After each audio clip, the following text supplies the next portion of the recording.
During the expansion of Messmer Catholic Schools involving St. Rose and St. Leo's, that's exactly around the time that I did join the Messmer family as an administrator.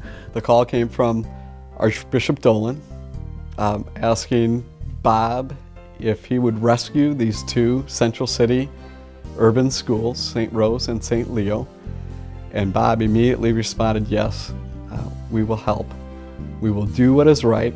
The time is right for us to step up and to look at how Messmer might assist and really help steer these schools into the future and continue to serve the students.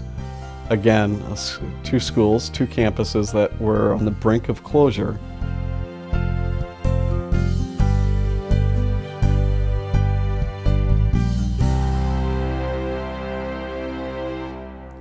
And I believe that without Brother Bob's support and his work, we would not be where we are today. A school system of K-4 through 12th grade with 2 elementary schools, a high school that's at capacity. Well, it's really over capacity. It's due to his efforts that we are where we are today. And these kids are learning. They're learning and they're graduating on time with high grades, and they're going on to college. Messmer surpassed Holy Angels. They went far beyond that because they really made that school the model for inner city schools in this country. And I don't think I'm exaggerating in saying that today it is really the foremost inner city Catholic school in the country. When I think about Brother Bob's legacy, yes, it has a staple here at Messmer, and it's the foundation of our school system, but it reaches further than that. It reaches to the community. I think Brother Bob appeared as a model and a symbol to the students more than anything. In my case, working for Brother Bob, I got to meet and get to know one of my heroes. He was and he is an absolutely remarkable person. Well, Brother Bob has changed lives. I mean, lives that might have been wasted, that might have fallen into the kind of temptations that you have with crime and drugs and all the other things that can happen in a teenager's life. I think he set a new standard for education. I don't know that Bob took a sick day or a vacation day in the 22 years that I worked with him. He was just all about pouring himself completely into the mission.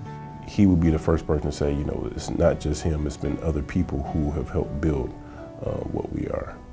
Inspiring, dynamic, wonderful people, so dedicated to their, dedicated. Congratulations, Bob, on a job well done. And don't think that you're done, because you're not. We're just getting started. I got some other projects in mind for you, and I want you to be there, and I want to be able to go into the twilight years knowing that you're still out there fighting the good fight, doing what is right for kids. His lasting impact would be that he has provided a place for low-income inner city children to go to school with very little cost to them and to gain an education that will lead them on to a college career and beyond. And Messmer was known throughout the country. I worked for a consulting firm for a while and traveled to different cities, and people knew about Messmer there, and I was like, wow, this is so cool for a school that was closed and on its last breath, to now suddenly be in the conversation as a national model. That was really cool. But the number of calls that come in every year from around the country and around the world, the requests for interviews, the requests for visits, because people want to know, how did you do it?